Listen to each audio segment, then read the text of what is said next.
Happy Thursday, everybody. It is the Thursday after the 4th of July. I should have been wearing this a few episodes ago, last week. But wow, it has been a weird week. It's been a different week for me.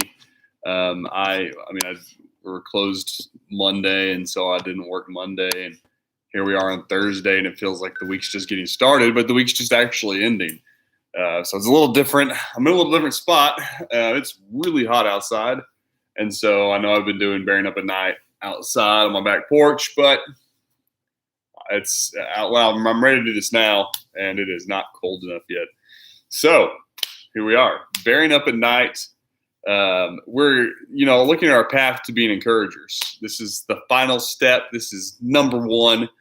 However you want to dissect it, this is the top thing that you need to do if you're going to be an encourager. But we're going to back up for a second. I'm going to dissect all of this before we dive into this. We first talked about, 4 weeks ago now. Step one. You're probably going to hear my cat. I apologize. It's not my cat. It's my daughter's cat.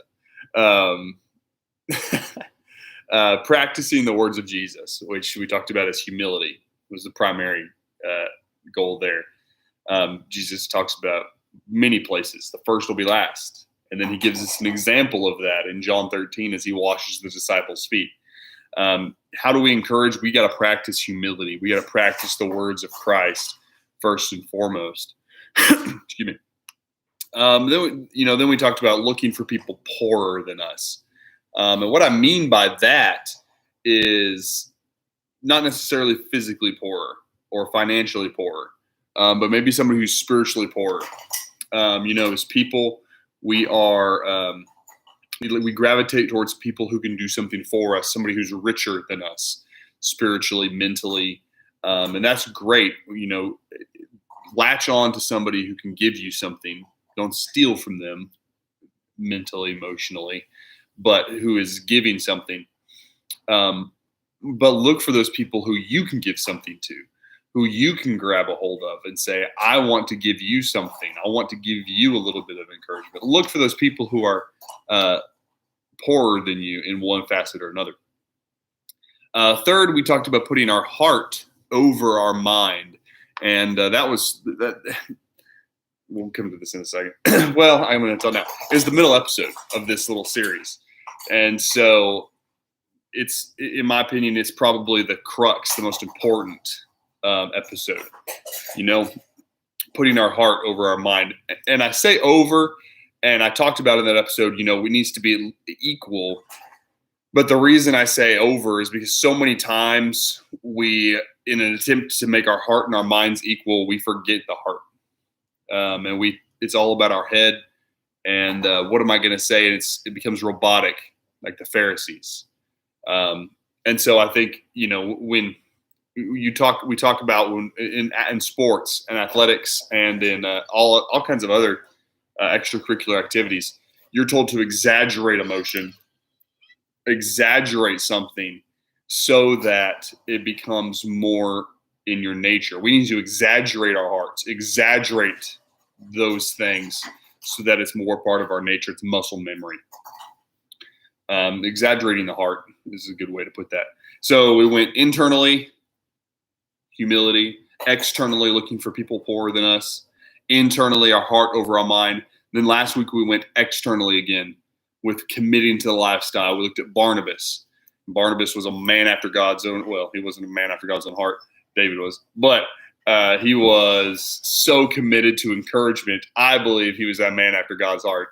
And he was so committed to encouragement that changed his name to reflect that. And that's an external thing, committing ourselves to the lifestyle. Tonight, we're going to wrap this up. And we've got one more Bearing Up at Night episode, I believe, until season 3. Well, you can make me get my calendar out. Let's just find out real quick. Why don't we? All right, we've got next week. Yeah, one more Bearing Up at Night episode, and then season 3 hits, and then we'll be talking about that. But tonight, what I want to talk about for just a minute we're already 5 minutes into this, is we're going back internally. Okay. There's been 3 internal and 2 external episodes of this because, encouraging other people starts here. It starts with me, and it starts, point number 1, step number 5, whatever you want to call it, with encouraging myself. Encouraging myself. And that's hard to do. Some of the best encouragers in the world, I know them, and I could probably name quite a few, who are some really good encouragers. But I spent time with them after hours, if you will, when it was just us in the dorm, or there was nobody else around, and they're not the same, and they're different. They aren't not encouraging. They aren't tearing people down. It's not like they go full opposite, but they don't encourage themselves like they do everybody else. On the contrary, well, not maybe contrary, but on another way, I've seen some of the best encouragers in the world, some of those most exciting, electric people that you've ever met, talk themselves down. Straight up talk themselves down in the midst of like being life of the party. And you just want to be like, quit that. To them and to the cat. You want to quit that. And it's just kind of like, I really hope y'all can't hear her very well. It's very annoying. Gallop, you're about to get put up. Cat.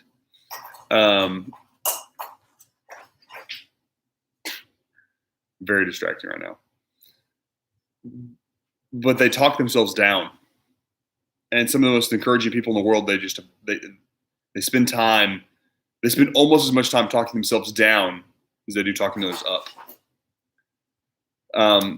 And ultimately, that is the kind of encouragement that is not sustainable.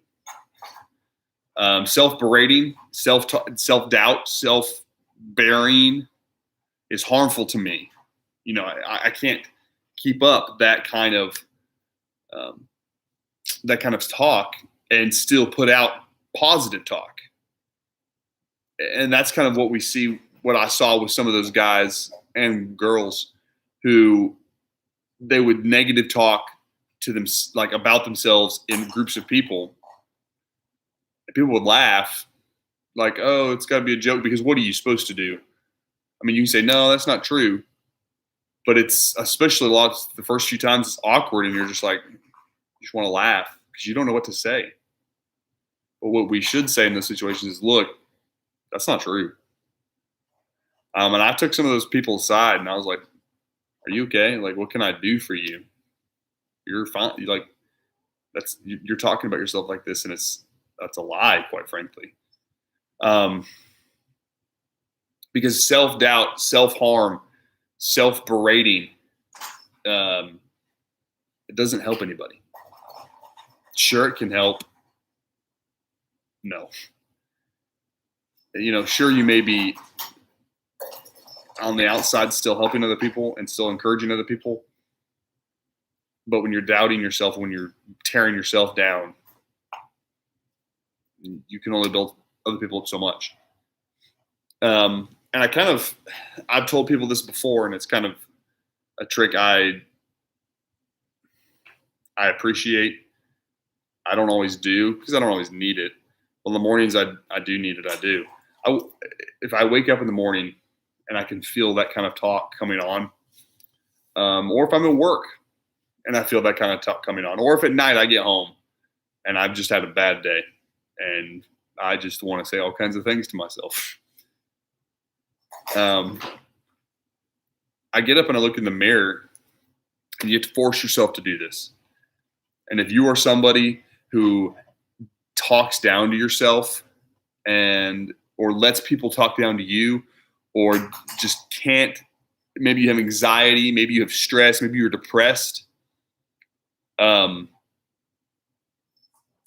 in the mirror, and maybe pause the video right now, but go look in the mirror and tell yourself, I am valuable.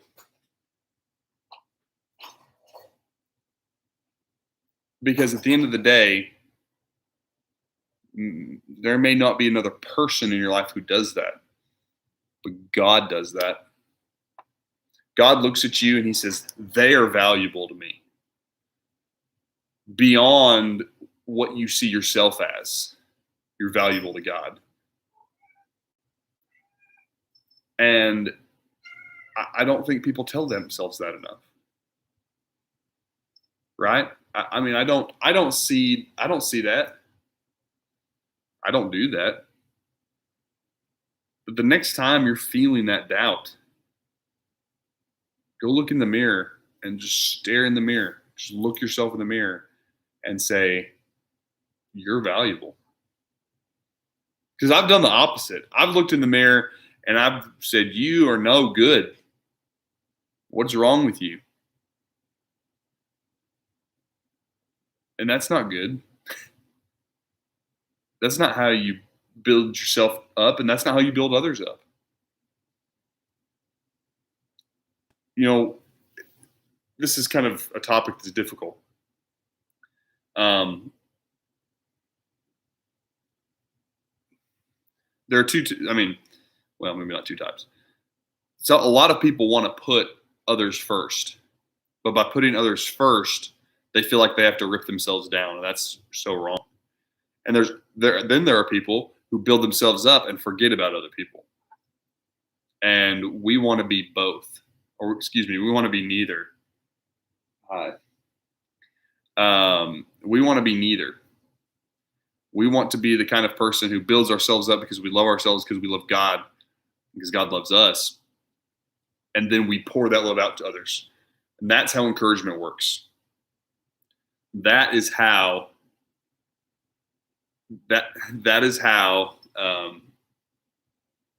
encouraging works for others. I fill myself up with God and with the Bible and with other people who are filling me up, and I don't hoard all that, but I pour it back out to others.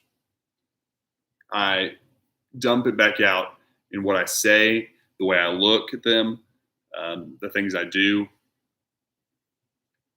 That is encouragement. And it takes all these steps to get there, but this is the most important one, encouraging yourself. And that's between you and you. And nobody can do that for you. I can encourage you till I'm blue in the face. But if I encourage you all day long and you go home and you crap talk yourself, all my work's for nothing. Because your opinion of you usually goes farther than mine, and vice versa. Encourage yourself. Realize that you're good and you're valuable. And the things that people say about you are usually wrong. But take in the good stuff, even if you feel like it is wrong. If we encouraged each other more, if we took the time to bring in encouragement and put out encouragement at the same rate, man, things would be totally different in our world. That's pretty much what I got. I hope you go back and listen to some of those other episodes about this. I did not do something different this week. Did not do an episode of something different. So for all those who were looking on that and didn't get it, whoops. I will be back on it Tuesday. So next week we've got a very special episode, a very special week. We only had one episode from me. Zach obviously did his. I only did one episode this week. We got 3 next week. Something different, bearing up at night, and perspective. All looking forward to season 3. Here we go. It's coming up. It's going to be this 3 episodes next week. It's going to be really cool. It's going to be really good. A lot of good stuff planned for that. Part of the reason I haven't done the Something Different episode is because I have a lot to say. A lot. I'm not a political person. This next episode of Something Different is going to be the most political I will get. And for some people, it's going to be pretty political. But I've got a lot to say. So that's all I've got for Bearing Up at Night. I appreciate it. Thank y'all so much, and have a good night.